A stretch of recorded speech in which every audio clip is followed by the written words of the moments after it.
Christmas may be over, but the celebrating and the festive time still continues here on a Bismas Christmas. I am your host. My name is Ben Cossy. Welcome to the Bionicle Inspiration Series, the show that spotlights MOCs from the Bionicle community to inspire you to build your own awesome LEGO creations. So of course we are continuing and actually concluding today our Bismas Christmas special, where we were going to do one episode each week in December as a little gift back to all of y'all who have submitted y'all stuff. So let's dive on in, shall we? Let's cover 10 fan-submitted MOC. The first MOC we've got today is by AidanBuilds, and it's called Tomahawk. So this MOC has the coolest mohawk I ever did see. I really like it. I love the fact that he's just repeated these funky dragon wing or kind of sword pieces. They're this, even like helicopter rotor pieces. They've been using a whole bunch of different things, but they're a really surprisingly versatile piece, and just repeating them like this makes a brilliant mohawk. And man, you could do that with a whole bunch of different like system plate pieces, just repeat them like that, or even certain Bionicle pieces, maybe a few swords or things, just kind of get a whole bunch of them, repeat them, get them at a bit of a slight angle, and you get this nice mohawk effect. So easily something you could do with a whole variety of different pieces, and honestly it's something on this MOC that really completes it. It's a beautiful little accent point, you know. The rest of the MOC is super cool, it's good, but the best part about this is that mohawk, and it's that thing, without the mohawk, this MOC would just have something slightly lacking to it. So I always love that idea of, I've spoken about it a little in the past, like an accent point on the MOC, something that really makes the MOC stand out, something that's unique, that's different, that's like a clever part use, or just a really interesting technique, or just something that's like big and different and unique, like a mohawk, for example. You know, adding something like that to a MOC can really make it stand out. So it's certainly something you could consider putting on one of your own Bionicle MOCs there. I think it's a good idea, and it looks great here. I still have the chrome gold highlights on this MOC, whether it's on the face there with that awesome kind of space crazy chrome piece there, but also these other slight little gold highlights. You know, chrome gold is not exactly a common color, so having the main headpiece here be this one chrome gold piece, well, how else can you add a little bit more of a pop of chrome on this? Just finding little smaller chrome pieces and just kind of laying them throughout the rest of the design and the body here. It's a clever idea and a great way to really incorporate chrome into the design. Just cool. So a really unique and different MOC. I really like it. Let's move on to the next one. This is by Nathan McDermott.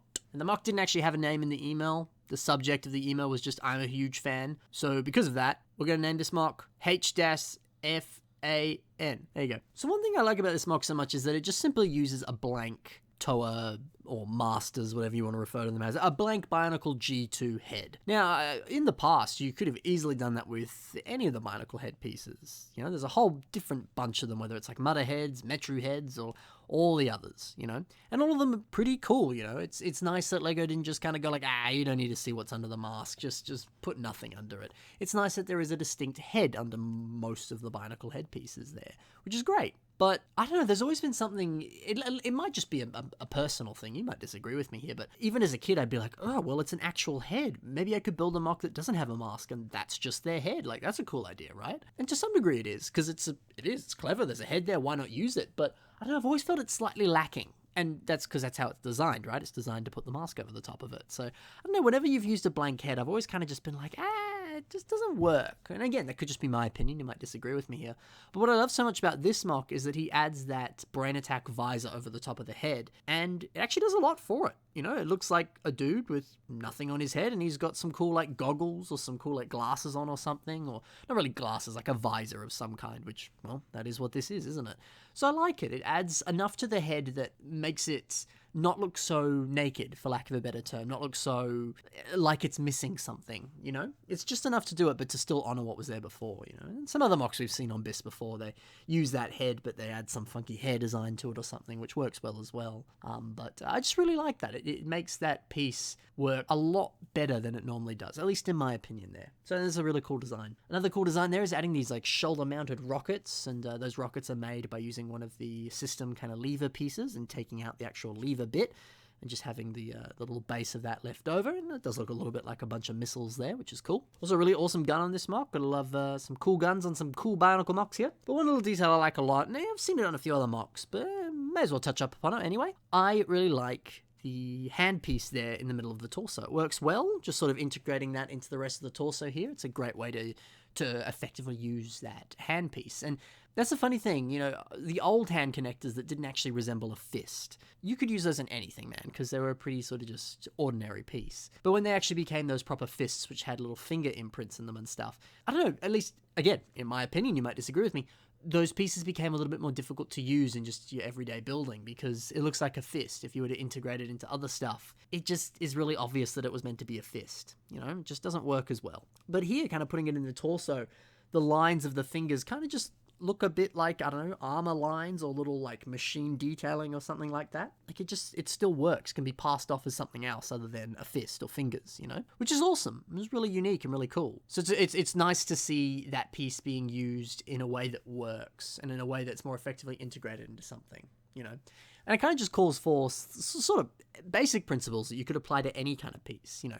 Can you surround a specific piece with other pieces or integrate it further into another part of a design or another part of a mock and kind of cover up what it originally was, but play off some of the textures it has or play off some of the shapes it has, but because you're obscuring certain elements of it, it looks less like, you know, a weird mask or a weird, you know, CCBS Star Wars Ultra Build headpiece of Obi-Wan Kenobi or something, you know. You just get one area of it that's a nice texture. Or you take a weird piece that you think you can't use, but you flip it upside down, you turn it on its side, you attach it in a different way that it was meant to be attached, and suddenly it brings on a whole new purpose to it. So can you find certain uses for pieces like that? I don't know. I think this kind of calls forth certain ideas about that. It's inspiring, it's cool, you know? So play around with your pieces. Can you look at it from a different perspective and suddenly find cool uses for it? So a swell mock here, let's move on to another super swell mock. And this is Kenta Nouveau, Tower of Water, and his Matoran partner, Hyla. So I love the idea of, I've said this before, but I'll say it again because I really like it. The idea of a Toa and him having a little sidekick counterpart dude. It's just like Batman and Robin, it's just like, you know, any other cool duo that isn't Batman and Robin, because that's the only one that's coming to my head at this point in time. Regardless though, always cool to complement one mock with a little companion that kind of can just add to them a little bit more, you know? And also this companion has like razor blades and big buffed out armor, lots of crazy swords and stuff. I love the idea that of this duo, the small guy is the one who has more armor and more weapons. Like, that's hilarious and awesome as well. Like, a lot of personality being conveyed in that, you know? He's the little guy that you're like, yeah, we can just ignore him. He's not that tough, right? But as Master Yoda once says, size matters not. And this guy will whip your ass with his massive armor and weapons and stuff. I love that. That's really cool. Just a fun dynamic there between the two characters. And I really like this Toa guy as well. I love his sort of wisps of water that he's sort of manipulating there, whether he's made like whips or something as his primary weapon, or he's just sort of manipulating water to just look cool, and he just sort of throws it at his enemies or something like that. I love that. But I also love the kind of heavy set to this guy, how he's a bit more of a sort of buffer, larger gentleman there. I really, really like that. Always cool to sort of see different body shapes and sizes on Toa mocks, or any kind of mock, you know? It's always just, it's almost 2020, man. It's about time. It works. Dude, it's the last day of 2020 when I post this. I'm recording this before the 31st. Well, that's exciting. We're almost done with the year. Anyway, super, super cool. And if you're like, hey, you know what? Maybe I want to make a heavy set Toa here, make a bit more of a buffer guy with larger muscles, a bit more of a taller mock as well. Well, our good friend, who I don't believe I said his name before, the guy who made this, his name is RoboFox. You would have read that before, but now I'm saying it again. What our good friend RoboFox here has done, he has provided a picture of the frame of this mock. And, you know, I've said before in multiple different frame-related episodes that what a good start for a mock. See how it's framed up, and then you just armor up that frame, and bam, you've got a mock going, you know? And, of course, if you do end up using this frame, if you reverse engineer it from these pictures, be sure to credit Mr. RoboFox. But super, super cool to see how this mock is made when you take off a lot of the armor there. Always lots to learn, and cool to see certain CCBS pieces being used, but also integrated in with some old, like, Borok pieces, and a few other things as well. And interesting to note that the frame actually has the tubing in it beforehand, and then when you add up all that armor, it just sort of works around the tubing, you know? There are times I feel, at least when you have to use tubing, and this is just from personal experience, but also just from what I've seen, that the tubing is something you have to really factor in from the start, because it's got to work its way through multiple different pieces and other elements of the design. But looking at it here, you know, That's a way I've not thought of it before, is why not work the tubing in from the start and then build around it instead, instead of having to feed it through multiple different pieces and have it be all over the place and needing lots of previous thinking and planning and all that sort of stuff. No, just shove it in and shove things around it.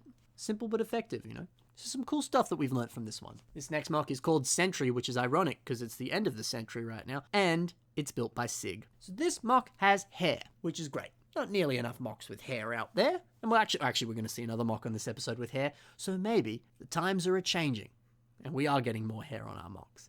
Regardless though, this MOC has hair, and it's great. Just simply using some claw pieces like that, it does look like hair popping out of a helmet or something. Pretty cool. Also love the use of those trans orange Nexonite pieces to kind of form like a visor or eyes on this head here. Super duper cool. Some other stuff I like is these Technic panel pieces on the torso, how they kind of overlap like that. Just an interesting way of meshing those two pieces together like that. It's pretty unique. And I also like the little rib cage, not quite a rib cage, more like abs. Abs is the term I'm looking for there. The abs on his torso here, using those white Technic connector pieces and just repeating them there to form kind of your six-pack there. It's cool, It looks a bit more like armor over the top of the waist there, but at least on top of the armor you can see that he has abs. When his enemies come up to him, they don't go like, I bet you have a pot belly under that armor. They're like, oh god, I can see the six-pack in your armor. Clearly you're super tough and I don't want to mess with you. I know where I'm going with this, but it's a cool design regardless. I also like his cool wrist blades, and the beautiful highlight of trans orange on this black and white color scheme here is very nice. Also, important to note, this MOC is based off a character from Kamen Rider. His EX-Aid or X-Aid, I don't know how to pronounce that because I don't watch Kamen Rider. You should talk to Brendan or Shadow Gears 6335 because he does. He likes it. He gets a lot of inspiration from Kamen Rider characters. So maybe you could watch some Kamen Rider or just look at some character designs from Kamen Rider and maybe, just maybe, some of the designs might inspire you, because hey, it's inspired our good friend Sig here, it's inspired Brendan, it could inspire you. But a really sick and effective design here. It does, I can easily see those Kamen Rider influences here. Does very much look like that refined armor design of the people on Kamen Rider there. It's pretty cool. Again, I know nothing about this show. You might be looking at me and being like, Ben, you clearly know nothing, which is true, so... But yeah, a great design, great MOC. This next MOC is by David Shazbo. David Shazbo. And this is Teeny Tiny Toa Tahu, which is some super fun alliteration. If you can say that 10 times fast, good job. So nothing beats an adorable, fun little itty-bitty MOC.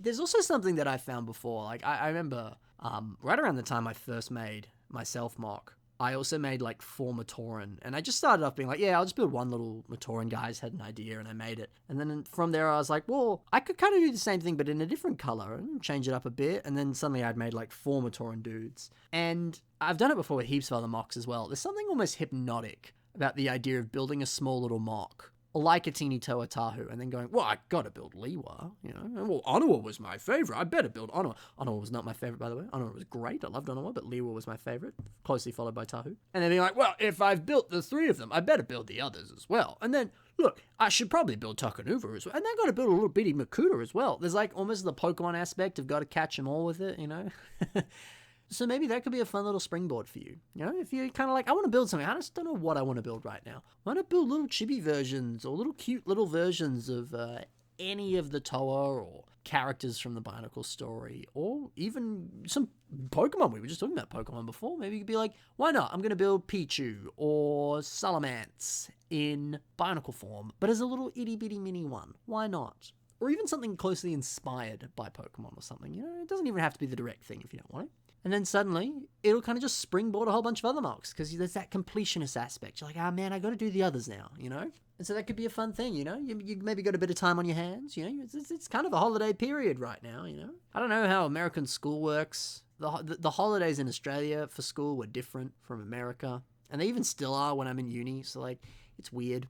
Or university, or college, as you say in the Americas, or wherever you're from, for that matter. But I'm sure you have some time off right now. Maybe you're like, I really want to just build a heap of stuff. But what do I want to build? Do that. Build a whole series of small little guys and fulfill the completionist inside of you. Get that closure that you desperately need once you've built one of them and make the others. Could work, could be fun. Or not. Don't do it. I'm not your boss. I ain't going to tell you what to do. But as something to consider. This next MOC is by the Red Ones. And this MOC is called So. So this is one image on this mock.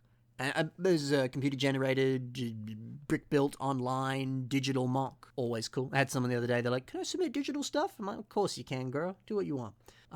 But yeah, I've seen people who are like, it's a digital mock. It's not as good as a normal real mock. I'm like, are you kidding me? This is beautiful. And they're like, it's digital though. And I'm like, why are we going to be elitist about that? You know, if it's a digital mock, it has just as cool as a normal real life mock. You know, especially because digital stuff allows you to do all sorts of cool stuff. But besides the point, I started a sentence and now I'm going to finish it. This first image here of the mock with some like crazy cool like power shield, and he's like deflecting bullets, or he's like launching these crazy like beams of energy out of it or something. That is cool. And I love the idea of, you know, every man and his dog builds a shield or a sword or a gun on their mock. But the idea of having like elemental or like magic-y manipulations and energy effects coming out of a mock on a Bionicle, you don't see that every day, you know? And of course, some of this design here and some of these pieces might be a little bit more difficult to build in real life. Might be a bit easier on a computer, but it's still possible to build cool stuff like that out of your Lego pieces or even some of your Bionicle pieces. So why not do that? Why not build a mock that has little cool magic effects and stuff? And they make this funky shield effect or some power bursts coming out of their hand like Iron Man or something, you know? That could be fun. That could be cool, and a really unique and different weapon as well. It's just fun. There's something really unique about this mock. And speaking of some more unique stuff, I love the fact that he's used these kind of Chima feather pieces here as like a little bit of a waistcoat on this mock here. Looks very godlike, very eternal, very important. He has a bit of status with that. It's nice. It looks very like an Egyptian god or something. Speaking of godlike, I love the mask on this mock. It's super different and super unique. Like, you can't really tell where the eye is on it or the mouth or anything like that, but it's just this different, unique mask. It gives him this very godlike presence, because it almost looks a bit like the sun to some degree, but these weird, like, tentacles, just this unique kind of geometric shape to it. It looks very like a deity or a god of some kind. So that's really unique and really cool. And, you know, I see it a lot as well. Like, a lot of people will submit mocks and they'll be like, this is Jonathan, god of death, or this is Mysterio. That's a Spider-Man character. This is Max Stereo, Mysterio's brother. Probably, I don't know. And he's the Lord of the Underworld, you know, something crazy like that. You know, you see a lot of people who make characters that are like gods, for lack of a better term, or deities or whatever. And what I love so much about this mock is the mask choice really reflects that, because it looks so unique, looks so different. It like I said, you can't see the eyes, you can't really see the mouth, and it has this unique shape to it that does look kind of otherworldly to some degree. So if you are planning on building like a god or a great being of some kind, might be interesting to do that. Make a cool custom mask that looks distinctly very different from a traditional mask, because it does sort of set the character apart, make them look a bit more godlike. Well, you do that, give them a cool gold color scheme, give them some funky weapons and a cool little waistcoat thing, and then they might look a little bit more godlike, which is, I guess, the point if you're making a god of some kind. That being said, I didn't read the backstory in this mock. Maybe it isn't a god, and he's like, no, man, he's meant to just be Toa Jonathan. I'm like, man, I'm sorry, but still, it works. It's communicating that, and I like it. This next mock is Machine Guy by Bruno Guy V0.7. So in my notes here, I just wrote flipping masks. And you might be like, Ben's just angry about masks. He's like, oh man, flipping masks, I hate it, man. No.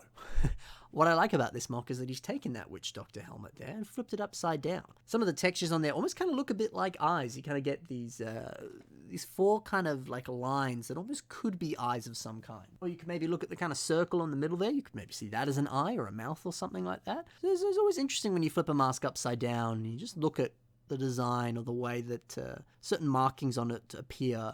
It can kind of resemble a face to some degree. So study your masks. See if you could use them in some interesting ways like that. So taking a look at the back of this mock here, he's got a little kind of cool shoulder-mounted gun. And some of the images, it kind of flips up. Very similar to like War Machine having this big turret on his back. I love it. It's cool. Now, that is not an official Lego piece there, but regardless, it looks cool. I once heard somebody say, and this was back in the day, it's a lot more kind of communally agreed upon now. Back in the day, a lot of people would use like Mega Blocks or Mega Construct, whatever you want to call them now, or other kind of third-party Lego.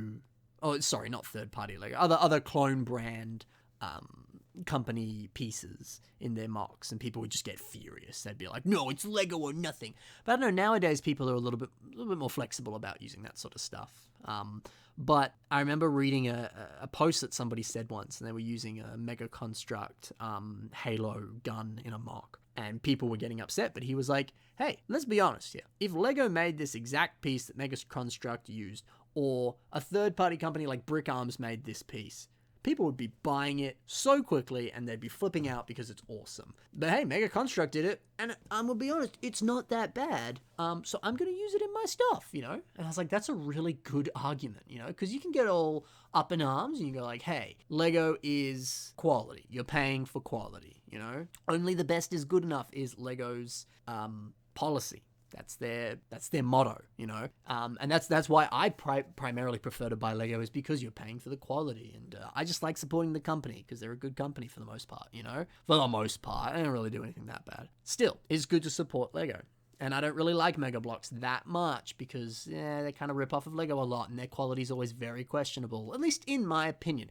But I'm saying this, I'm not trying to discourage you from buying Mega Bloks. In fact, I'm actually saying the opposite here. If they've got cool pieces and you want to use it on your stuff, why not? Just because it isn't Lego doesn't mean you can't use it, you know? Exactly like that guy said before, if Lego made this cool gun piece, we'd be flipping out about how cool it is, wouldn't we? So put it on your mark, who cares if it isn't Lego? You know? There's also something so intrinsically Bionicle about weapons on backs, whether it's like Nuparu and his shoulder-mounted Zamisphere launcher, or just, and it was something that always grabbed me so much in the Bionicle movies back in the day, was the Toa would just like put their weapons on their back, and I'm like, you don't even have a holster on the back, you're just putting it on your back. It's really impressive. I can't do that. But also, I don't know, it just looked so cool. And the idea of doing that, like, you didn't get an extra pin or anything for the most part on many Bionicle sets to, like, holster the sword on the back. But the idea of, like, wait, Tahu could have free hands if I just holstered his weapons on his back? I'm gonna get some Technic pins and do that, you know? There was something so, like, filled with childlike glee when I was younger and saw that in the Bionicle movies. And for me, at least, you might disagree with me, but there's something so Bionicle about just holstering your weapon on your back. I don't know what it is. I like it. Maybe you do too. Maybe you don't. That's all right. So I like seeing that on this mock here, just putting weapons on the back. Why not? The next mock here is by somebody named Squiddy, and this mock is called Spindle. So a multicolored design here. And you know what? We just spoke before about, taking a look at the frame of a mock and figuring out how you might be able to build it yourself, what you can learn from this frame. Because this mock is a little bit more multicolored, you do get the added benefit of being able to just sort of really make out all the individual pieces on the mock here. So be sure to really study this while we're talking here, or even pause the video and really study it in heavy detail and really just make out how this custom design's done here, because you have the beauty of all these pieces being different colors. So yeah, you can really kind of get a much deeper look into the design and really see what connects to what and how it all works together. So keep your eyes peeled. You never know what you might learn. It's like the little Nexonite shield on the heart light here on the Bionicle looks super cool. It's like how posable this mock is as well. And never underestimate the fact that, getting a posable design is a fun and sometimes difficult process. And so maybe really, really just want to play around with getting a super detailed, custom, posable body. Well, why limit yourself to just one color while you do that? If you're just focusing on posability, grab whatever pieces you can, play around with it, and then come back later and fill in the colors. I remember my old buddy Brendan, ShadowGear6335, he showed me a mock once that was just a multicolored, like, rainbow warrior, man. And it was awesome. It had some fantastic techniques, but yeah, it was all multicolored. And there's that part of me that's like, it should be one color, Brendan, or at least two or three, But my goodness, the amount of incredible techniques it had. But it was multicolored. And Brendan was just like, yeah, I'm just playing around, and I want to go back later and change up the colors. But he's like, I was just so hungry to build, I just picked up whatever I had and I made something cool. I'm like, that's awesome, dude. That's a great idea. So why not do that as well? Who cares about the colors? Come back and fix the colors later. Just build something nice for now. Play with some techniques. See how it looks. Why not? I love the idea. Some interesting principles and an interesting process to do as well from that. Focus on color later. Just build for now. I like it. The next mock is by Lego David and is the man, the myth, the legend, Santa Claus himself. Had to include Santa Claus in one of these Bismuth Christmas episodes. I just had to. So I love the fact he's used these Chima Ultra Build fur pieces as a beard for Santa. Looks very good. Santa's hat here is made out of system pieces. it's a bit of a difficult thing to make out of Bionicle pieces. So I think it's a good idea to take a system approach from it. So I love the fact he's used these Technic panel pieces here to form the coat. It really helps to get this sort of longer flowing effect to it. There's actually some really nice usage of those pieces there. So very cool. Christmas may be over, of course, but hey, maybe you're still feeling that festive spirit, just like I am right now. And you're like, you know what? I'm a build a Santa, or I'm a build a Santa, put him in the closet for a little bit, and then when it's Christmas time next year, I'll take him out and be like, that's right, I built this. Maybe it's not, it's never too late to build Santa. You could build him in June if you want, why not? So a really cool Santa here, Lego David. Let's move on to the next mock. Oh, and it's a good one, it's by Alex Mertens, and this is Unorak. Do you reckon Unorak was actually just called Norak, and all the other Visorak were like, ooh, Norak, girl, you looking fine? And then people just started calling them Unorak. That's my headcanon. Why not? Anyway, so Alex actually messaged me after I did my Visorak episode, and he's like, hey, your video inspired me. And I was like, man, no one has built an overly custom Visorak, so I'm going to do it. I'm like, go Alex, man. That's awesome. So I'm glad the show inspired you. That's always great, and I freaking love it when people message me and they're like, man, this specific episode inspired me. Here's what I made from it. So man, if that ever happened or has happened or is about to happen, holla at me, message me, girl, because I say girl so much. Why do I say that? Anyway, please message me because I'd love to see what you've made as a result. Anyway, love the 4-eye design on this. A great way of kind of advancing the Visorak look, but still giving it that kind of bug-like, almost kind of spider-like look to a degree. It's a really fun addition that advances it in a new direction. And I really love the kind of robotic spider-like look that this mock has. Taking certain appendages on the mock or certain areas like the areas of the head and how it then connects to the big old butt at the back there.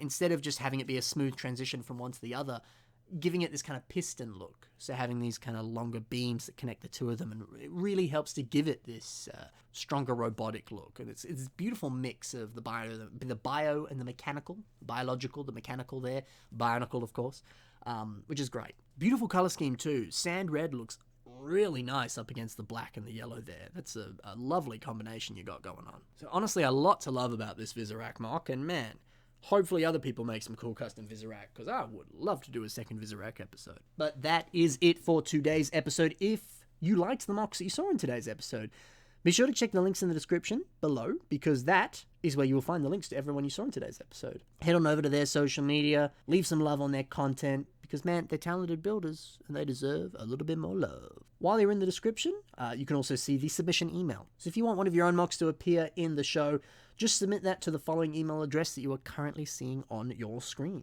Send me any information you want, some pictures, a link, whatever you feel is important, just send it my way, and one day it'll appear on the show. Additionally, there are links to my social media, which include my Facebook, Instagram, Flickr, and mock pages. We've got other things happening over there that you should be sure to check out, including I'm going to have some teasers coming up soon about what I'll be bringing to Brickvention 2020, which, yes, does in fact include a Bionicle Bonkle mock. So stay tuned, because that's real exciting. And hey, if you're at Brickvention 2020, let me know, because I'll see you there. I'll also have a video coming out on my channel soon about more details about that, so stay tuned for that. Get excited. Anyway, that's it for today, guys. Thanks for watching, and happy building. I'll see you in the next one.